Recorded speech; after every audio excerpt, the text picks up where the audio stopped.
You are listening to Women's Running Stories, where exceptional women runners share inspirational stories about their running experiences.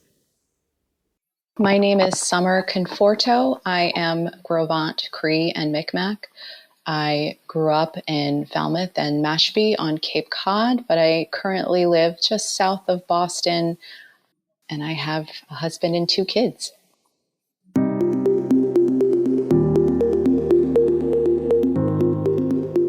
Yes, this episode features Summer Confuorto, who is here to tell her running story, from how she started in the sport to how running connects her to her own and also local Native communities, and about her first marathon, the 2025 Boston Marathon, which she ran as part of the Ohketeau Cultural Center Natives Run Initiative. Summer's story it's beautiful and it's inspiring, and I am so happy you are here to discover it. But before we hear more from Summer, I do want to welcome you to Women's Running Stories. I'm Cherie Louise Turner, and I am the host and producer of this podcast. Yeah, I'm really happy you're here. Thank you. Right up top here, I do want to thank Kim Chisholm of the 26.2 Foundation for introducing me to Summer. A little bit about the 26.2 Foundation, if you do not know about it. It is a terrific organization dedicated to amplifying the marathon and all the many ways that it has an impact. I'll link to the foundation in the show notes, and there you can also learn more about their primary initiative, which is building the International Marathon Center in Hopkinton, Massachusetts, which is where the Boston Marathon starts. All right. Now let's move on to Summer's story. Just a couple things I want to mention for clarity and context before Summer tells her story. Summer is going to mention several different place names: Falmouth, Milton, Brookline, and so on. These are all places in Massachusetts. Specifically, she does mention Brookline, and she mentions Beacon Street. Brookline shares a border with Boston. It is part of the greater Boston area, and Beacon Street is part of the Boston Marathon course. Speaking of the Boston Marathon course, Summer is also going to mention Heartbreak Hill. Just as a refresher, that is around the 21-mile mark. She is also going to mention running through Boston during the marathon, and it is the last 6-ish miles of the course that actually go through Boston, and the marathon finishes on Boylston Street. Summer is also going to talk about the Falmouth road race, and if you are not familiar with this road race, it is very old. It's been around since 1973. It is really popular and difficult to get into, so they use a lottery system for people to be able to get into it. So Summer will mention something about that too, because she's run Falmouth many, many times. And now we're ready. Summer's story starts at the beginning of her running journey. So let's get into it. Here to tell her story is Summer Confuorto. So in my family, I didn't really know anyone who was a runner growing up. But what really got me into running was a friend of mine. She joined the cross-country team in high school. And it wasn't really to be competitive for her, I think. It was just a challenge to herself to see if she could do it. And so she would ask me to go on runs with her. And that's really, I think, what got me started with running.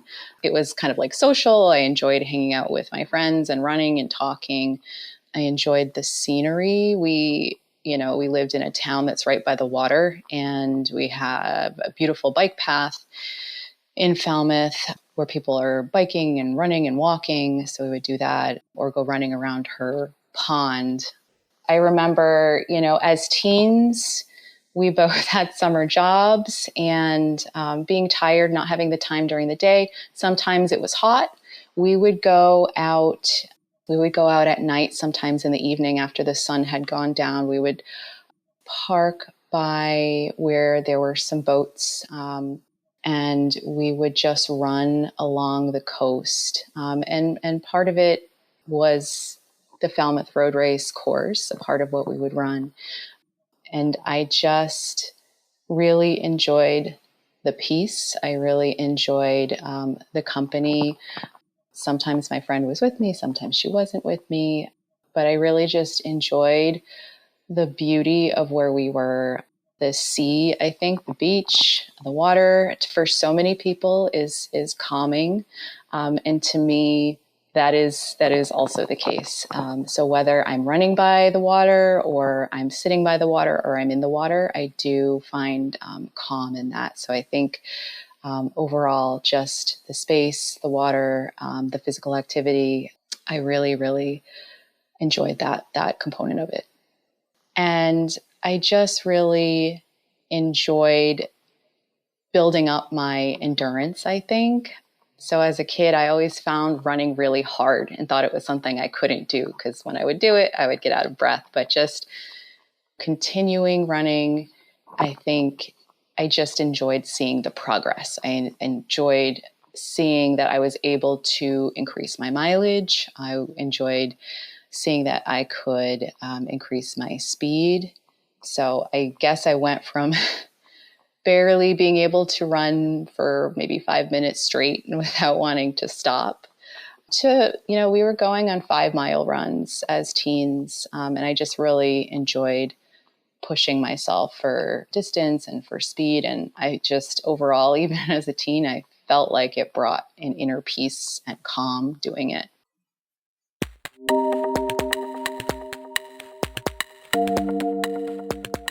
So I met my husband in college. We both went to UMass Amherst, and we would go for runs around campus.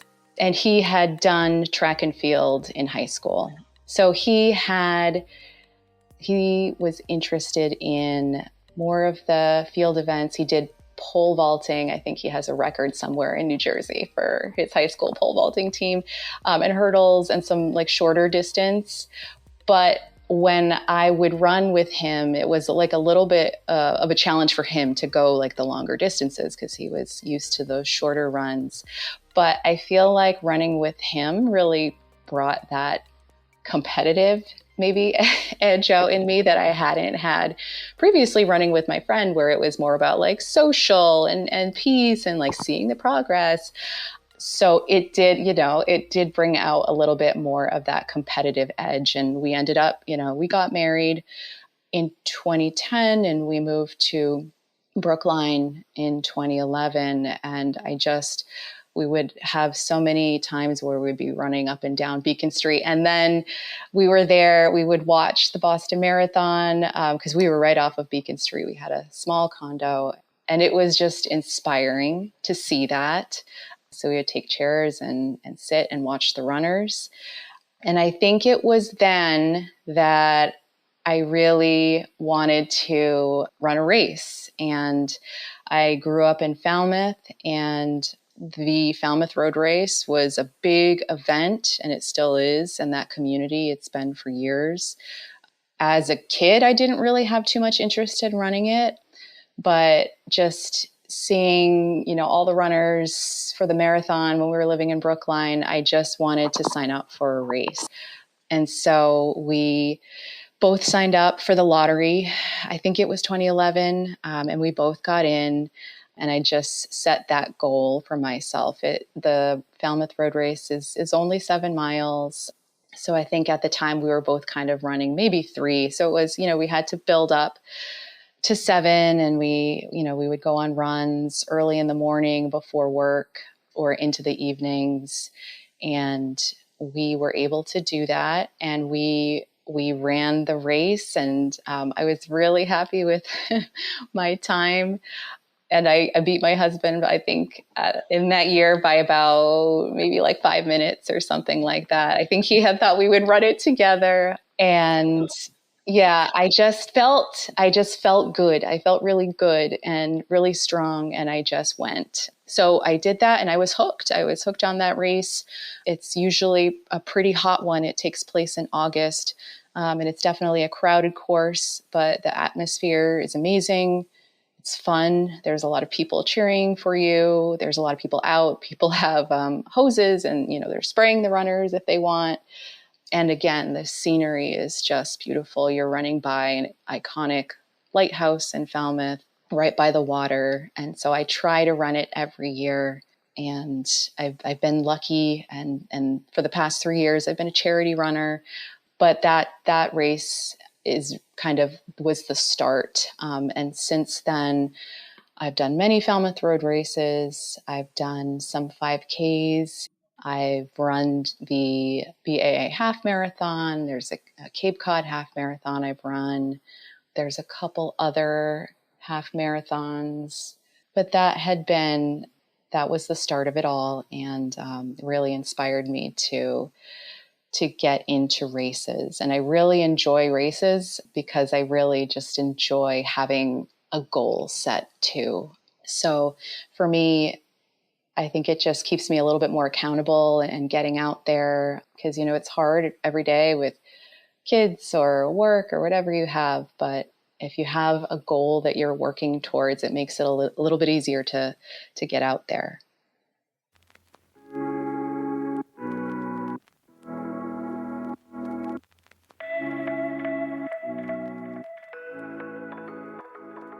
I'm sure for a lot of people, but for me in particular, I do sometimes have this little doubtful part of my brain that doesn't think I can do something. And so, I did have a little bit of doubt with the Falmouth Road Race. Well, 7 miles is a lot. You've never run 7 miles before. I don't know if you can do it. But then to keep training and to get so close. And then once you do it, it's just this sense of accomplishment and this sense of overcoming that little voice that's telling you can't do something. So I think for me, that was important. So I would say, okay, well, I've done 7 miles. I wonder if I could go, I've done 7 miles multiple times now. I wonder if I could go a little bit further. And then I found myself for fun running 10 miles on the weekends sometimes just to prove that I could, not even in preparation for a race, just to prove that I could run 10 miles. Because I think at some point there was a voice, in my head saying, you can't run 10 miles. That's crazy. So I just like to prove sometimes that I can do something. It gives me a sense of accomplishment. So that's sort of what sparks me to go further is, well, you've run this far. I don't know if you could do a little bit longer, but let's try. And I like to prove that I can. And also I think a goal is definitely the distance and to see how far it can go. But I do like to push myself a little bit for speed too. I enjoy feeling my heart pumping and, sometimes running as fast as I can. Like you see that finish line in your sight and you just want to get there and get there ahead of, everybody around you. That pushes me. I think I just enjoy the physical movement of it all. I feel a runner's high when, I have felt that experience when going out on runs, going out on fast runs. So I think that's a part of it too.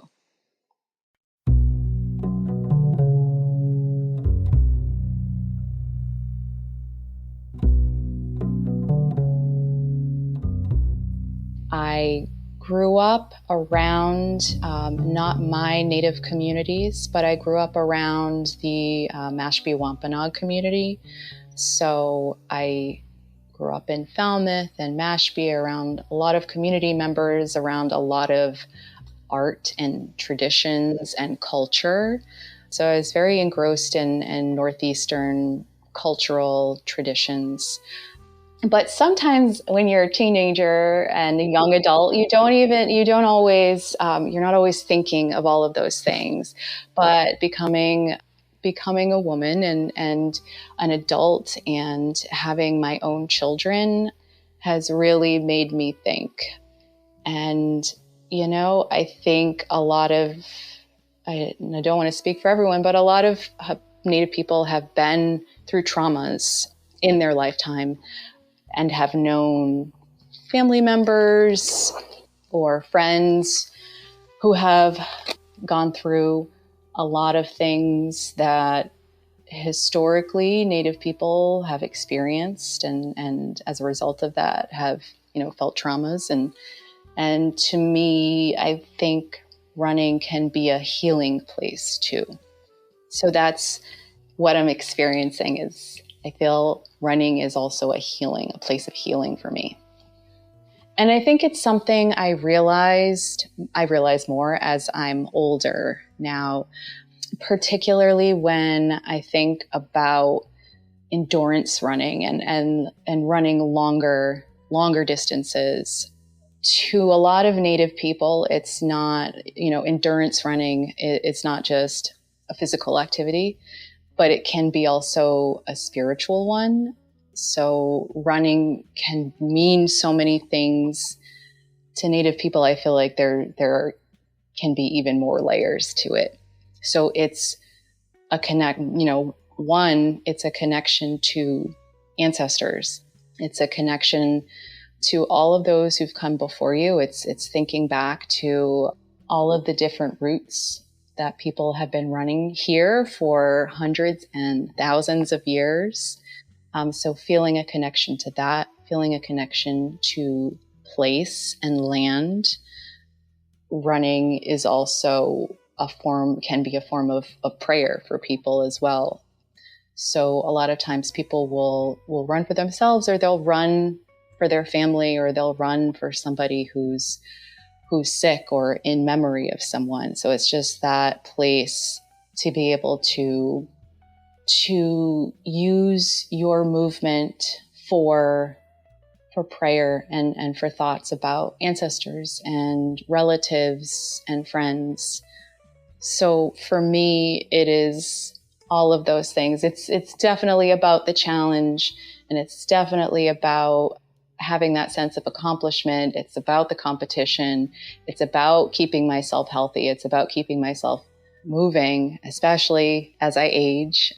But it really is, to me, a connection to ancestors. It's definitely a time when I think about my grandparents in particular, and just feeling that connection to the earth.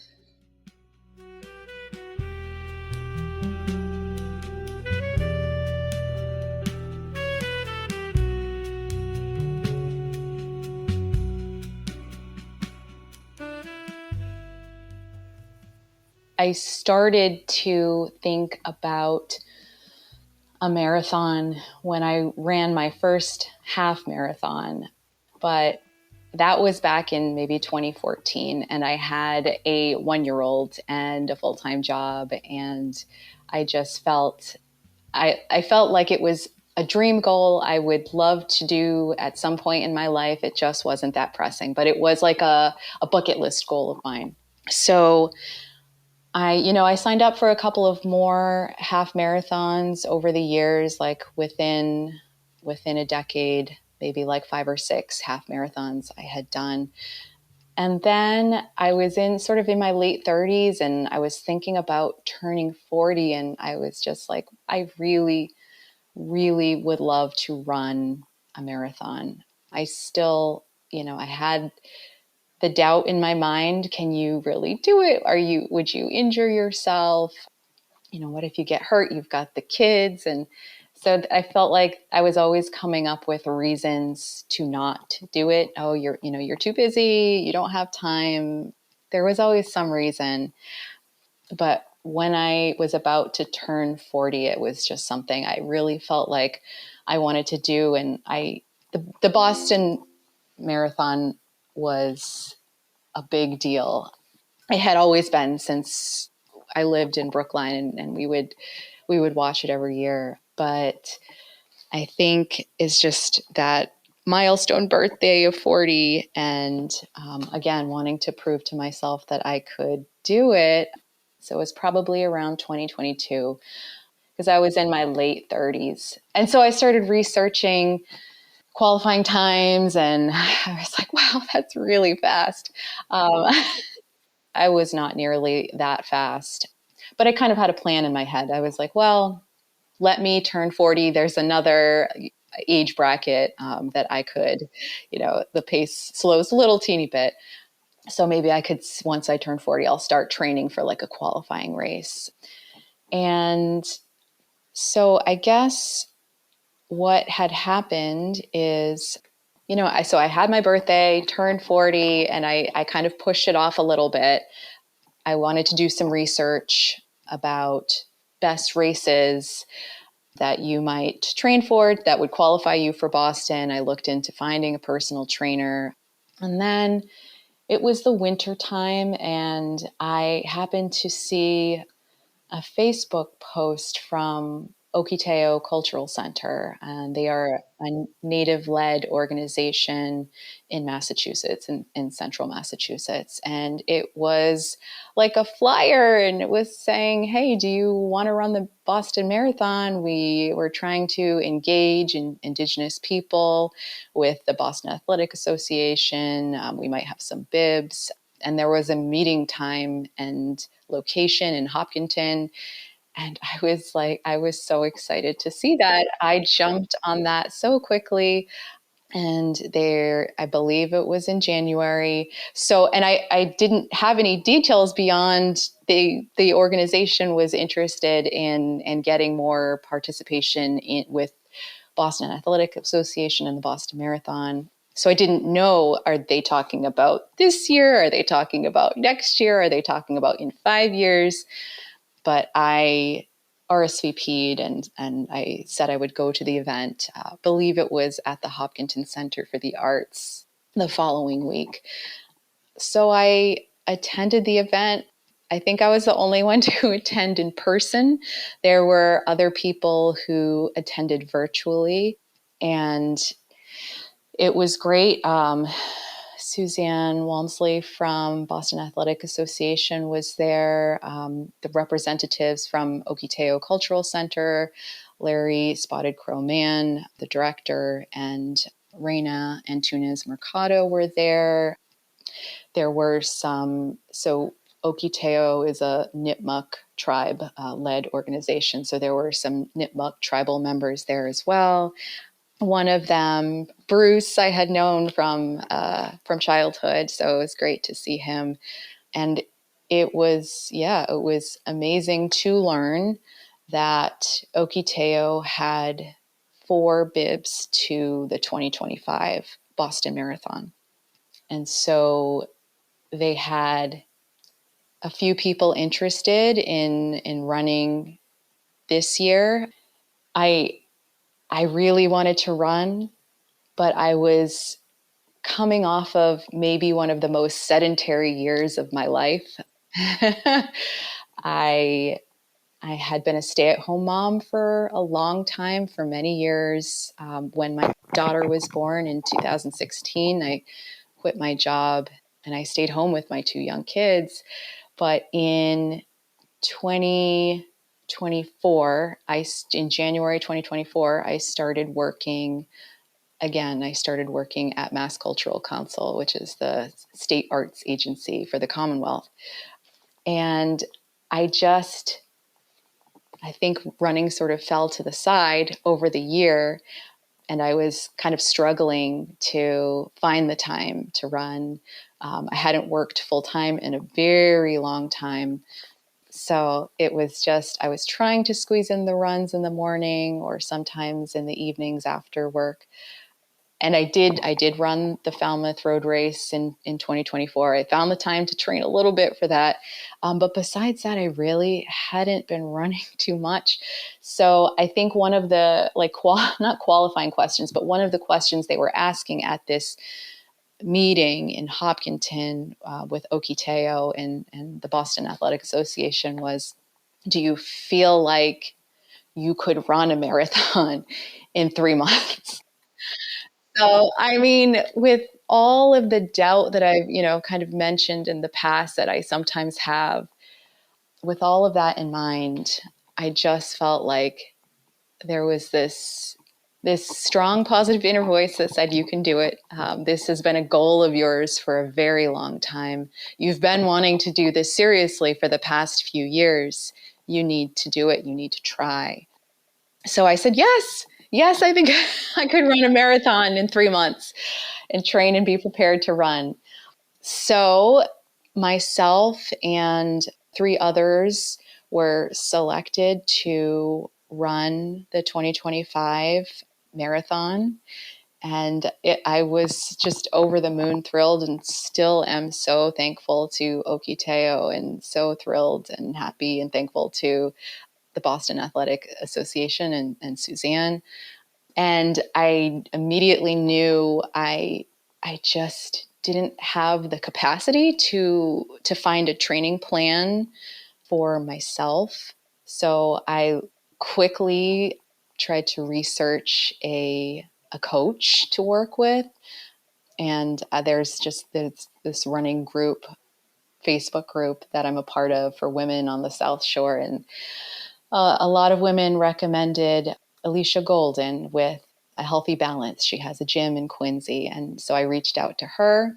And thank you so much, Alicia. She had me come into her gym and sort of assessed me, and saw that I wasn't in like my peak shape, but I had been a runner for at this point decades. So she, understanding while I had been pretty sedentary over the past year, she set a very realistic goal for me, and she set training plans for me weekly to get my mileage up, to get my strength up. She had some strength training that I did, and I can't believe I did it. I was running through, I had never trained for a marathon. I've never trained for a spring marathon. So I understand the challenges of the summer, but running through the winter and running over ice and snow and freezing cold temperatures, that was an experience. I remember running in some freezing rain. I remember that happening a couple of times. There's a lot of hills around where I live. So I think just trying to go slowly and steadily and not fall down, that was a challenge. I didn't want to have an injury. So just being like aware and gentle with myself, and just making sure I wasn't going to slip or trip or fall in some way. And then also another challenge was the daylight.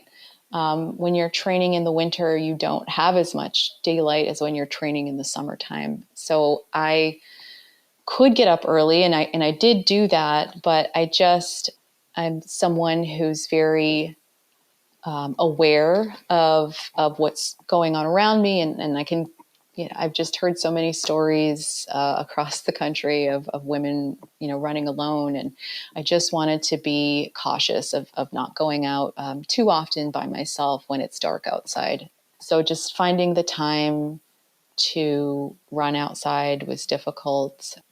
But then, I would try to go to the gym and just do some treadmill runs too if I couldn't find time during the day. So that was a challenge. And I think just building up my fitness again overall was another challenge. Like after not running consistently, it's humbling, right? It's humbling to get back into running and, oh my gosh, I only ran 3 miles, but I'm so tired and I was so winded. How am I going to get to 26? So that was difficult, but Alicia, my trainer, was very intentional about every week's plans and being gentle with me. And she even started me off with a walk run, which was another humbling thing for me. So the walk run plan that she had me on was, okay, so you're going to run 5 miles, but why don't you do 4.5 minutes of running and then 30 seconds of walking, and then 4.5 minutes of running and 30 seconds of walking throughout the entirety of your run. And I had never done that before, but I was willing to try anything just to get me to that goal of being able to run 26 miles, because for this particular race, I had to put my ego aside a little bit in terms of like pace. This race to me wasn't about pace. This race was going to be about just finishing and proving that I could do it. So that was sort of the experience with my training for the marathon.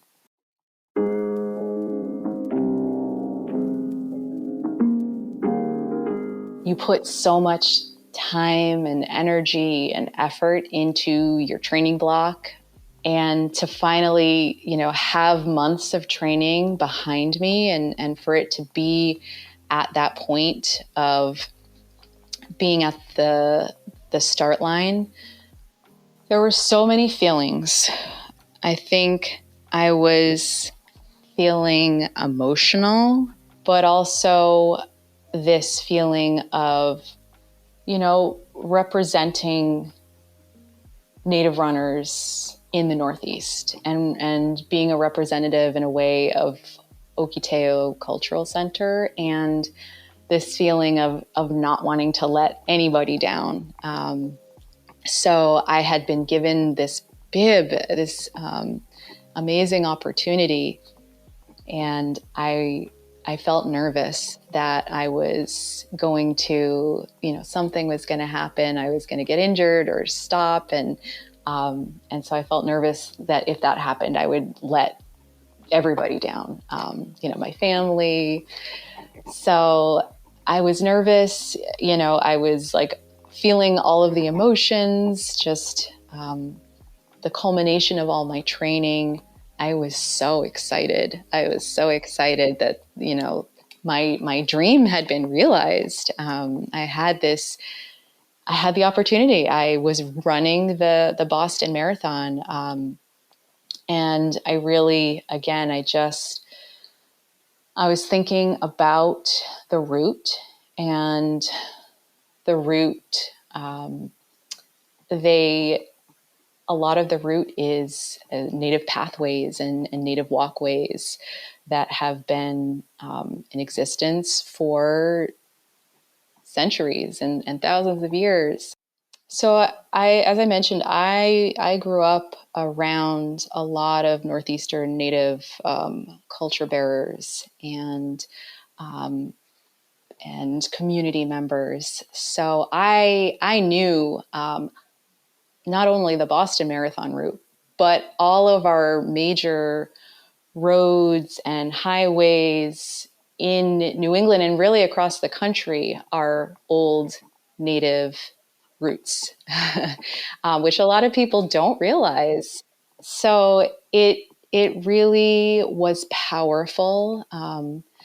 It felt like reclaiming the space a bit. For my own circumstance, I'm Mi'kmaq from Canada, and there's been a lot of, over the decades and the centuries, a lot of transit by foot or by water from Canada and the north to Boston, back and forth. So I was thinking about that as well, and just that continuing that tradition in a way. So I was thinking about the place. I was thinking about all the people who had run or walked or crossed this course before. And on that sense, it was really meaningful. I was thinking of my grandparents, and I was just thinking they would be so proud. So that was really meaningful to me. And I was just thinking again of being a representative and amplifying the existence of Native people today, because funny enough, there's a lot of people that don't realize that Native people are still in New England. So just being here, being in that space and saying, hey, we're still here was really meaningful to me as well. So there was just so many layers and so many emotions that went along with, crossing the start line.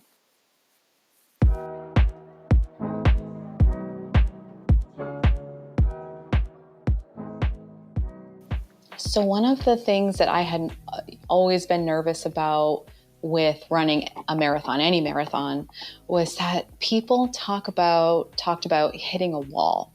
Oh my gosh, once you get to mile 18, mile 20, you hit a wall.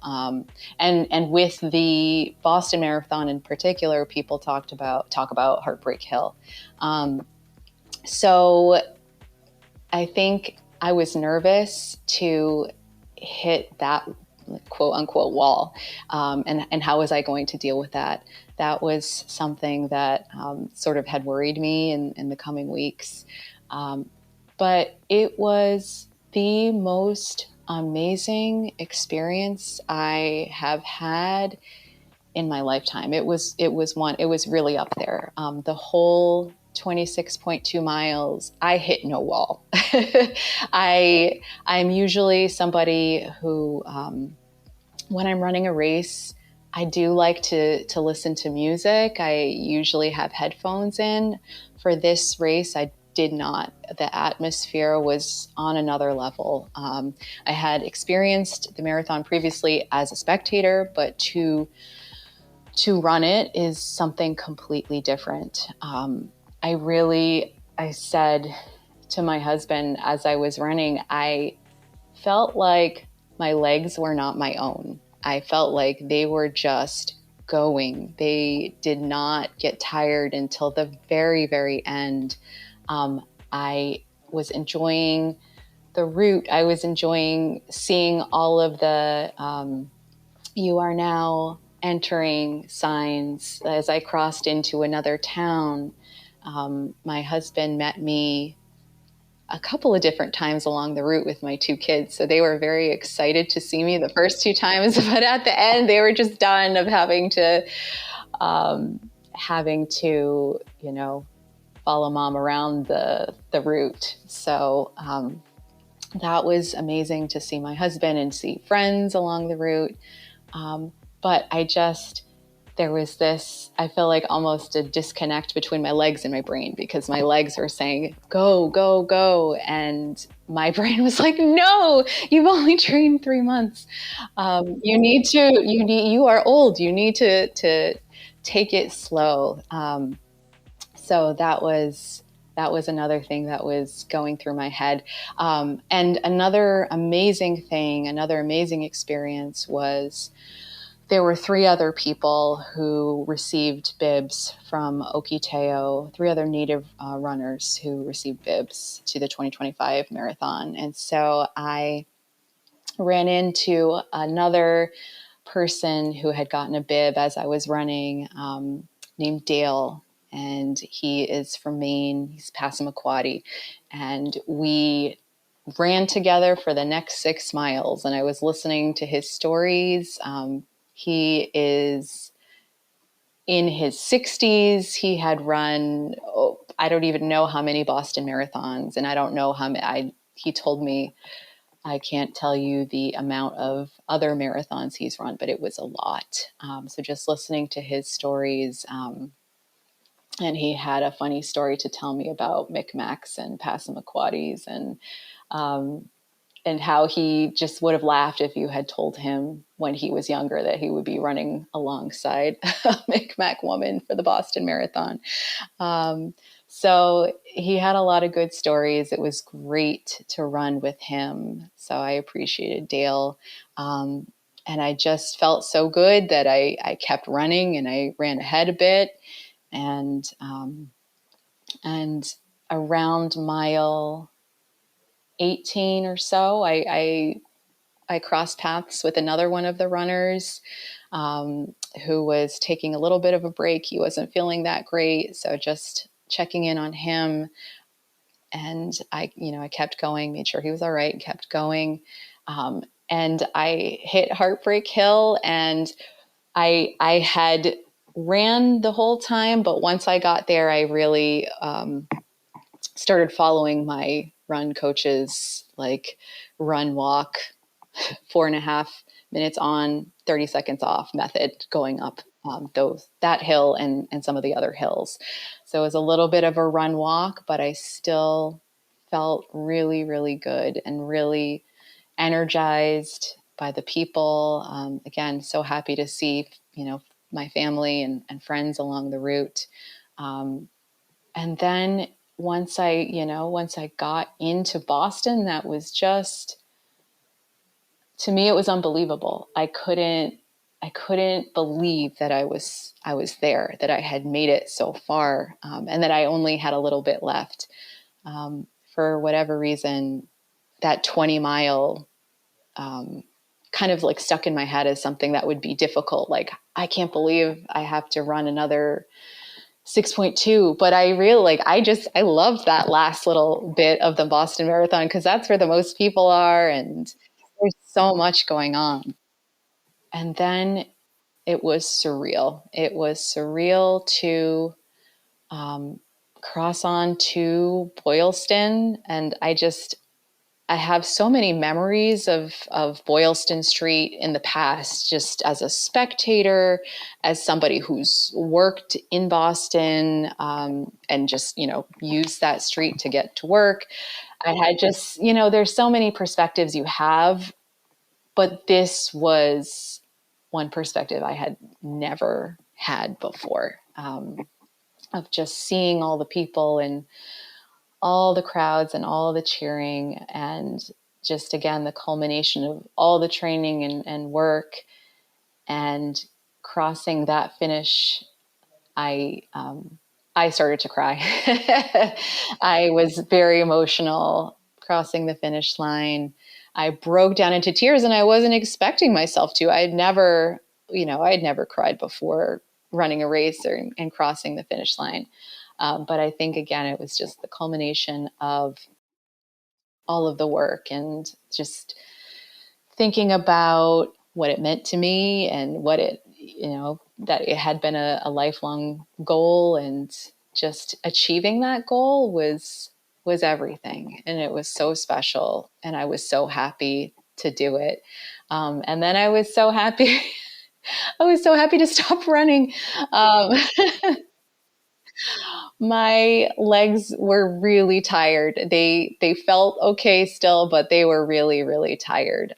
And I really just wanted to find a place to sit. I think that was like what I was looking for the most. I had my bags full of snacks and water, and I had my blanket wrapped around me, and I just wanted to find a place to sit and eat, and just like sit with that accomplishment for a few minutes. But I just had a few peaceful moments, with all my food in the middle of the city, after I crossed the finish line, to like reflect on the race, and just was so happy, and really, really thankful.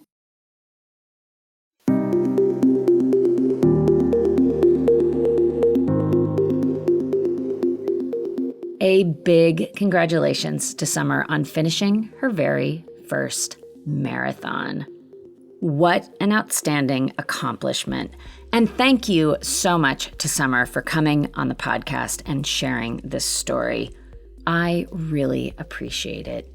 Yeah, thank you. And also, once again, thank you to Kim Chisholm of the 26.2 Foundation for connecting me to Summer. Thank you, Kim. Now, with this finish of her first marathon, Summer is inspired to run more of them, and she has her sights set on qualifying for the Boston Marathon, so she is looking to earn her next bib into the Boston Marathon that way. Summer also continues to work with the Ohketeau Cultural Center Natives Run Initiative as part of their advisory committee. And Natives Run does aim to inspire more local Native people to get into running and walking, and they are continuing their relationship with the Boston Marathon, so they have bibs for local Native runners for the 2026 Boston Marathon. Look to the show notes, and I will provide links on how to keep up with Summer, how to learn about the Ohketeau Cultural Center and the Natives Run Initiative, and I will provide a link on how you can learn more about the 26.2 Foundation. Yeah, lots of information in the show notes for you this week.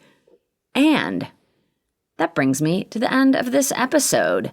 Thank you once again so much for being here. I always appreciate you coming here and listening to these stories. And I always appreciate you sharing this podcast with somebody else who you know will like these stories too.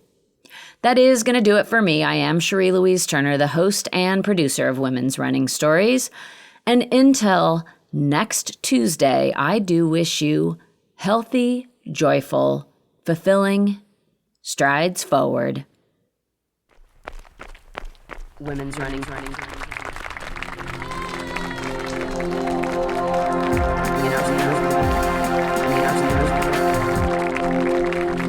Women's Running Stories.